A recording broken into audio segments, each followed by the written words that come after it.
Hello, everyone. I am Corey Andrew Powell, and I'm so happy to be joined today by Michelle Felder, a psychotherapist and parenting coach with over 20 years of experience working with children, families, and educators. She's the founder and CEO of Parenting Pathfinders, which provides services to parents and caregivers with the goal of helping them effectively navigate challenges of raising children and supporting their emotional and mental health. Michelle, welcome to Motivational Mondays. Hi, good afternoon, Corey. It's so wonderful to be here with you today. Thank you. It's great to be here with you as well. And for me personally, it combines something that's just really, really great that I love. I love the conversations around mental health because they are very often not had, whether it be based on stigma, social stereotypes, whatever they are. And of course, children. I mean, we all, it seems cliche to say they're the future, but it's really it's But really they are. true. Yeah, Yeah. they really are, and you have that, like, that window where you can really mess it up if you're not Mm, careful. I mean, to be quite honest, but so I love the work that you're doing, and I want to talk first about something that attracted us to your work, which is this correlation you make between how you lead in the world is aligned in many cases with how you lead at home. Sort of mhm. like begins there. So Yeah. share a little bit about that, I guess, that philosophy of, like, to lead in the world, you have to begin at home. Yeah, I really believe that as humans, if we're going to bring our best selves to the world, to our family, we have to really start with ourselves. And it really does start at home.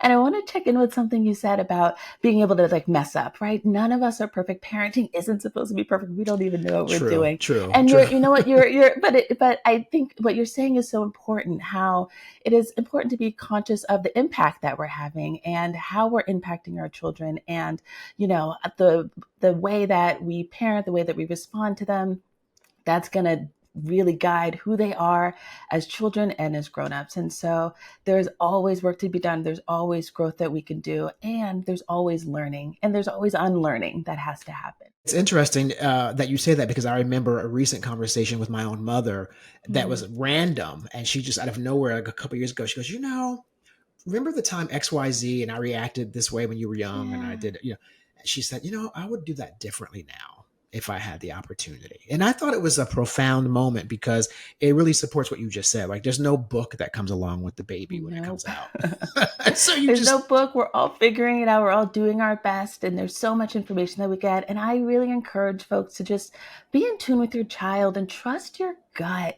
And I love mm, what your mom did because we can't always go back. We can't always say, in thinking about that, I wish I had done it differently. And that is an mm-hmm, incredibly powerful experience for a child to have yeah, their grown up, have their caregiver come back and say, I wish I did it differently. And that is mm-hmm, such a wonderful example for how they can show up in the world, how they can be accountable for their actions, how they can say, you know what, I thought about this and I wish I did it differently. And we all yeah. have it in us. We have the capacity to go back and to say, to notice what we did, to reflect on the impact, and to even say, I wish I had done that a different way.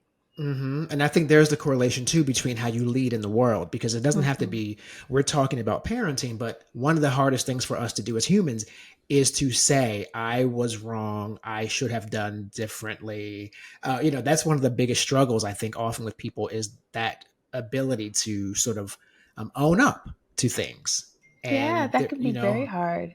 I mean, I'm working That on it. right. Listen, we are always works in progress, right? And there Hmm. isn't sort of this destination where we get it and we've reached this sort of pinnacle of perfection.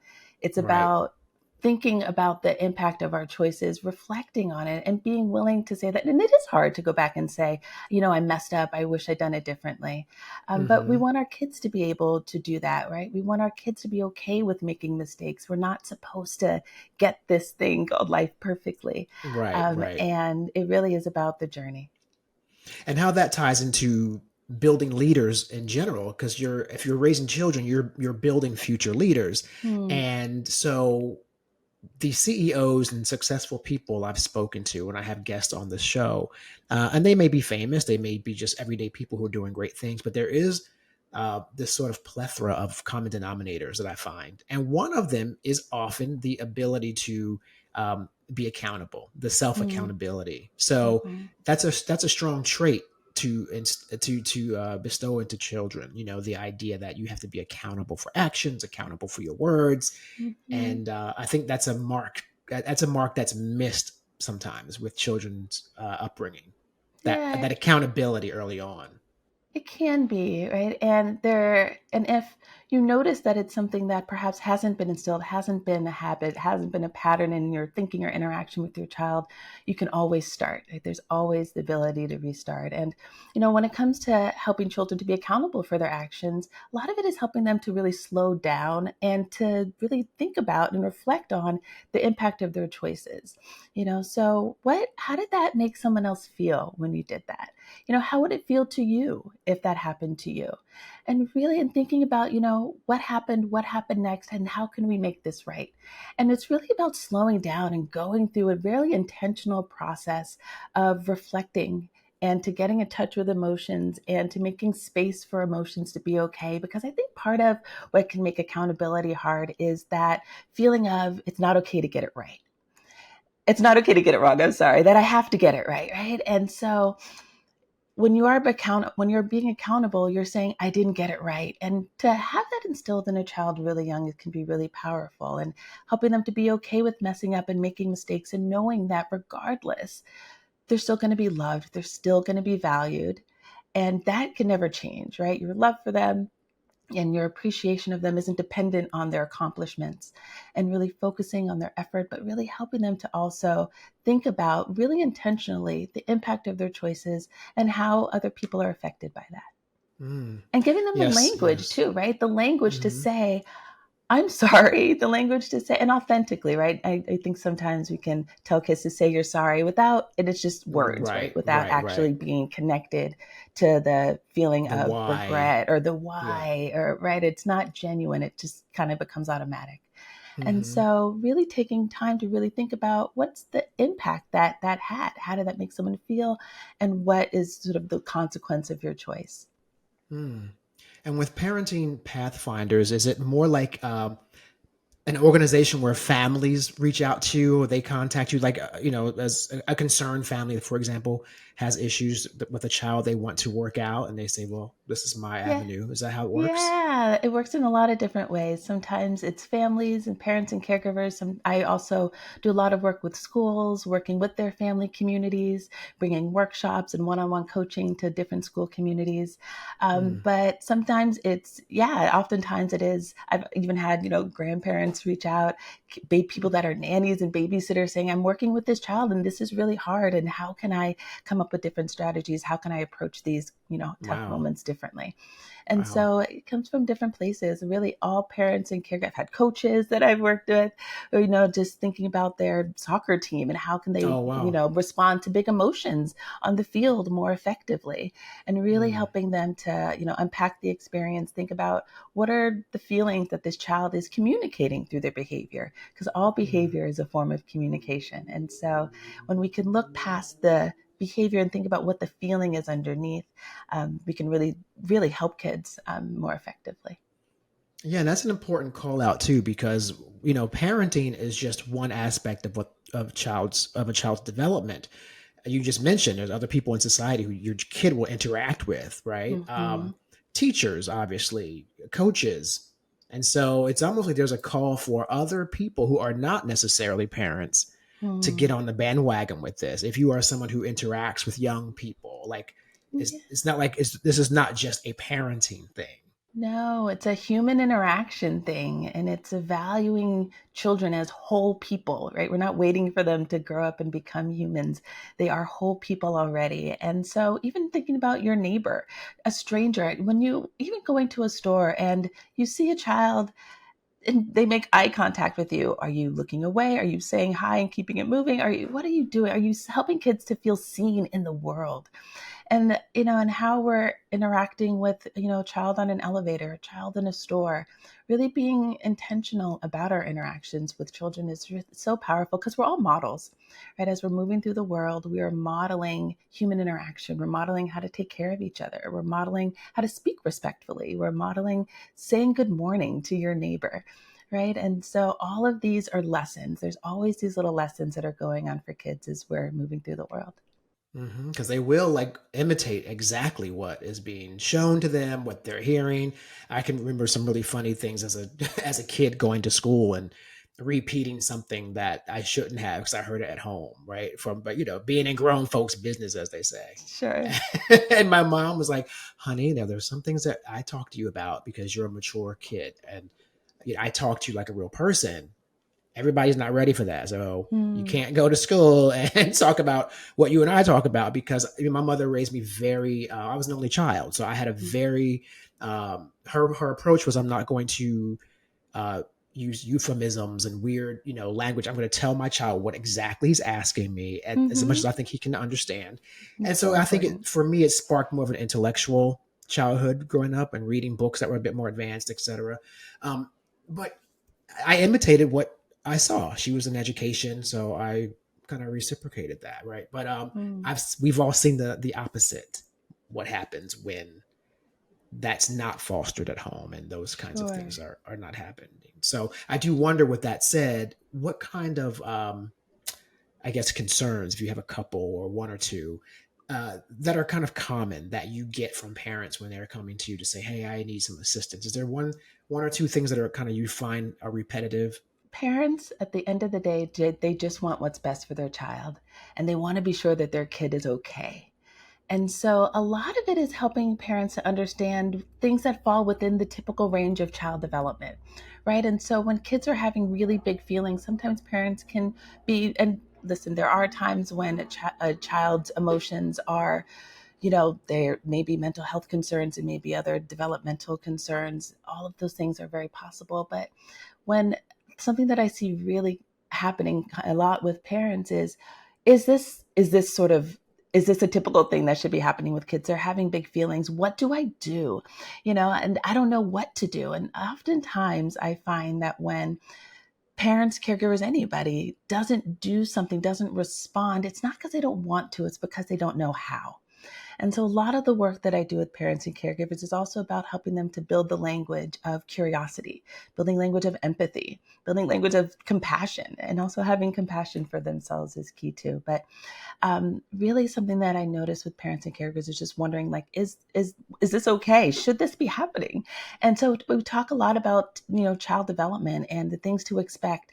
And I find that there can be a lot of ease that folks find when they understand that, yeah, children aren't supposed, their prefrontal cortex isn't fully developed yet. They're not going to be able to control their impulses. They are going to do the same thing over again, even though you told them they're not supposed to do it, even though they know that they're not supposed to do it, it's still going to happen again because they're learning. And this is all just how kids learn, and it is to be expected. And I think that when there are things that we can know are to be expected, it can bring a lot of relief through the way. But and I think that parents also they want to be sure that they're getting it right. I'm using big air quotes when I say right, but because they just want what's best. And there's a big concern also about sort of the impact as we're coming out of, COVID and the pandemic, and wondering what the social and emotional impact of that has been on their children, and how to help, and so really thinking about how to foster relationships. And a lot of kids are out of practice when it comes to social skills and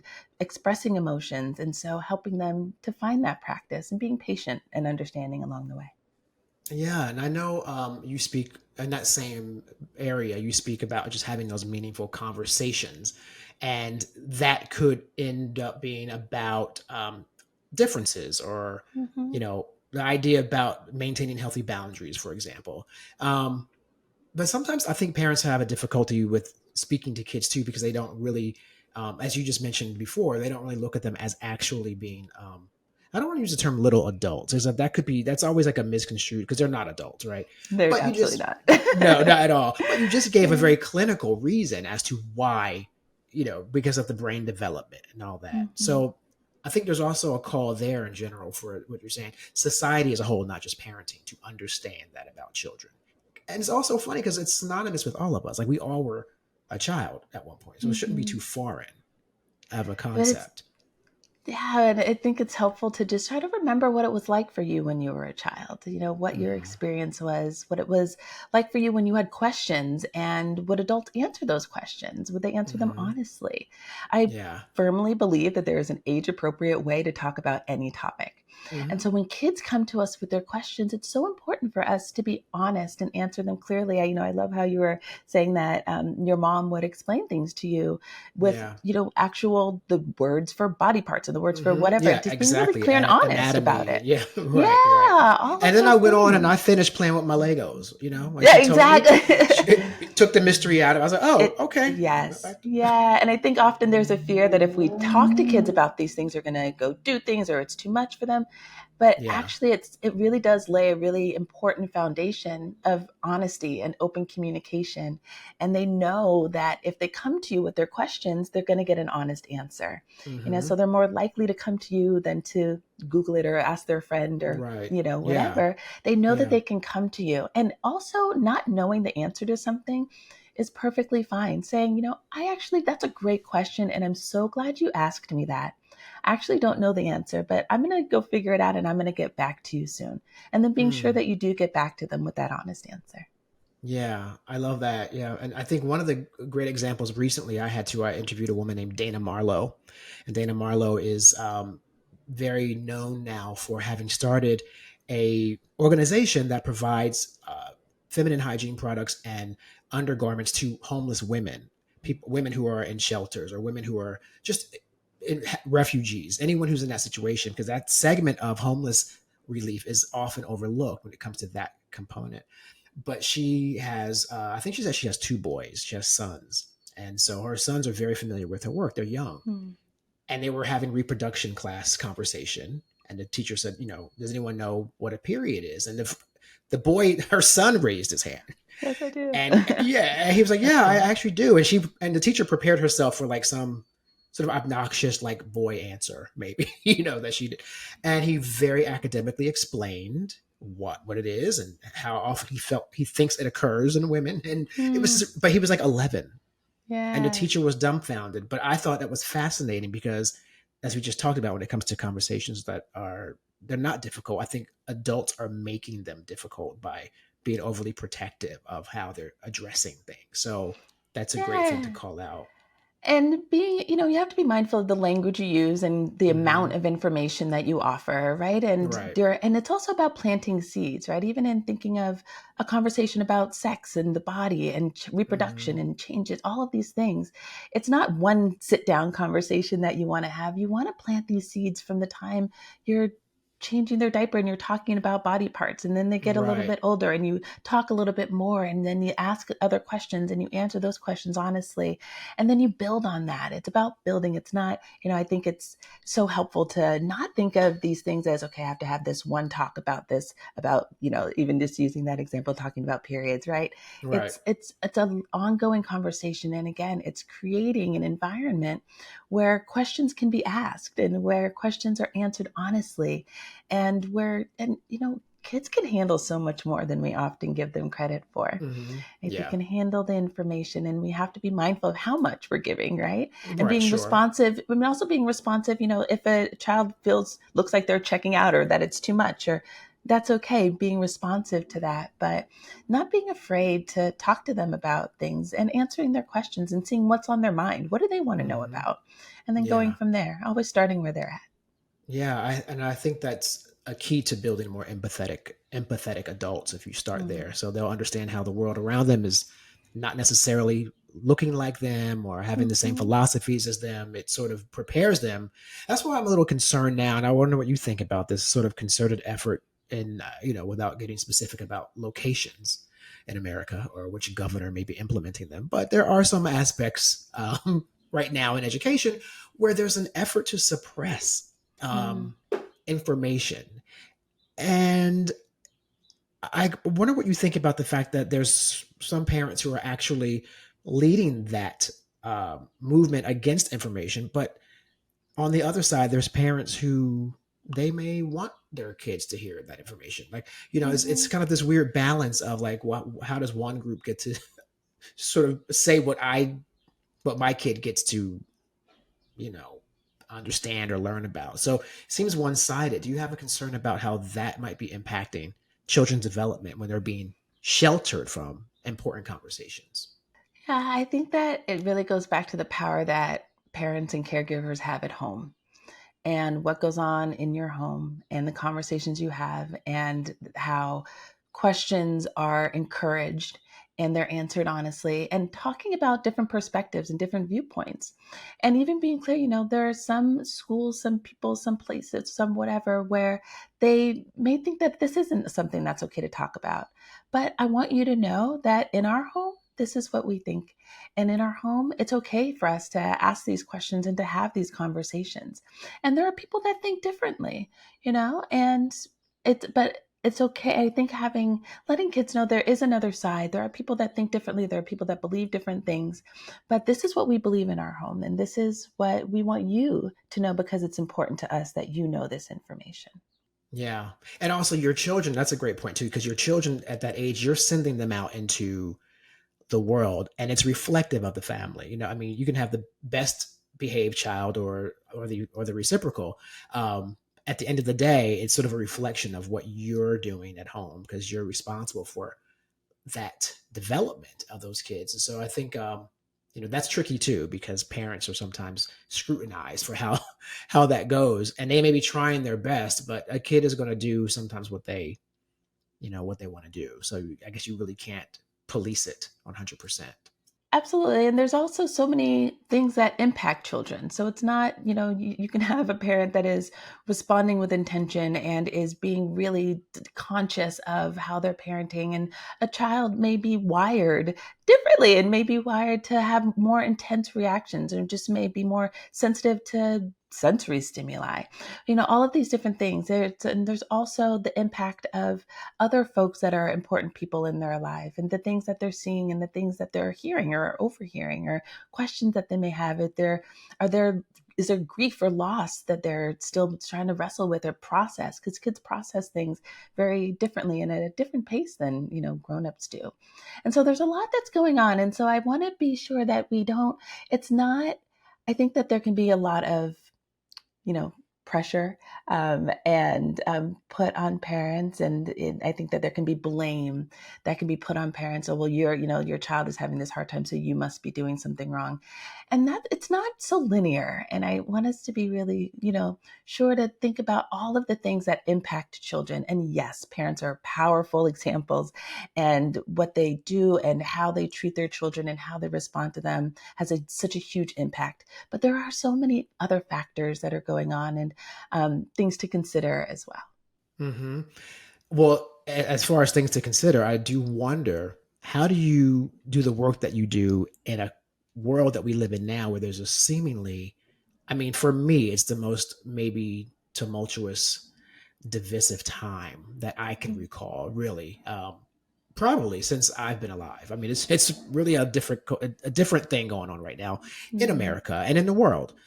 So how does that impact this? I guess ability to give parents, I guess, confidence to navigate through all that in a world that's really seemingly growing more and more adverse. I think a lot of it starts with self compassion and helping parents and caregivers to start with being kind to themselves and recognizing that what is going on is hard. The world is hard and it is complicated and it's scary in a lot of ways. And to think about sending children into whether it's, you know, views that are harmful, whether it's systems of oppression, whether it's pollution, whether all of these different things, it can be really scary. And so starting with yourself and just remembering like this moment feels hard. It feels scary to have to send my child out into this world, but I am doing the best that I can and I am showing them all the love that I can. And I am I am okay and I have what it takes to get through this. So it's really starting with you and really centering yourself and getting more sort of aware of your emotional experience. And then it's reminding folks that they can only do what they can with what they can, right? And you can't control all of these other things, but what you can do is you can provide the most consistent, most nurturing environment for your child that you can. So, how can you do that? What is within your control, right? What is within your power to make different or to make more stable or comfortable or positive for your child? And identifying those things and really starting there and helping parents to see their strengths. We all have strengths. And so helping folks to see what those strengths are and then to build on those strengths as they parent. And so it's really just like taking sort of a coming back in, grounding yourself. I really value practices of mindfulness, really getting sort of grounded in where you are, right? I often say to myself, where are your feet, Michelle, right? Like, where am I? And staying present, because the more present that you can be with your child, the more effective you can be as a parent and the more connected that you're going to be to. And so there's all this stuff happening in the world and it can feel chaotic, but really getting back to what's happening with this child that's in front of me. What do they need from me right now? What can I offer them? How can we connect? And strengthening that and really starting there. And then that relationship, that connection is going to really empower them as and give them so many more coping skills and strengths as they move through the world. Yes, and I love that you mentioned coping skills with children because one thing that comes up sometimes on the show is this sort of like current generation, well, maybe previous generation, um, what we call like the everyone gets a trophy sort of generation, where Mm-hmm. somehow it became this thing where, everyone gets a pat on the forehead for showing up and they all get a participation trophy. And I wonder what you think about that because when I analyze it, I think that it creates a generation of children who can't handle rejection, a Mm-hmm. generation of children who believe that they are supposed to receive something just for putting in, for arriving, you know, and I don't think it's healthy. That's just my opinion, of course. I just don't think that's how the real world operates. So when you get a child who then has been from that structure, goes out in the real world and go, wait, I don't get a trophy for just showing up at my first job or, so what do you think about that as a parenting expert? Yeah, I think that it is so important to acknowledge the effort and to help children to see that their effort, there's value in their effort. There's value in showing up every day to your practice on time, participating, being a member of your team, encouraging your team members there, and acknowledging that is so important to do. And so I think that it can be when we say if kids get participation medals, they're going to grow up to be adults who expect that. I don't think that it's so direct. I think that there is value in showing a child we don't necessarily have to rank everybody, right? It's not always a competition, right? We can work together and we can celebrate your effort. I think that it can be really important to do that because that's also sending the message that you are more than just your outcome. You are so much more than what you're able to produce.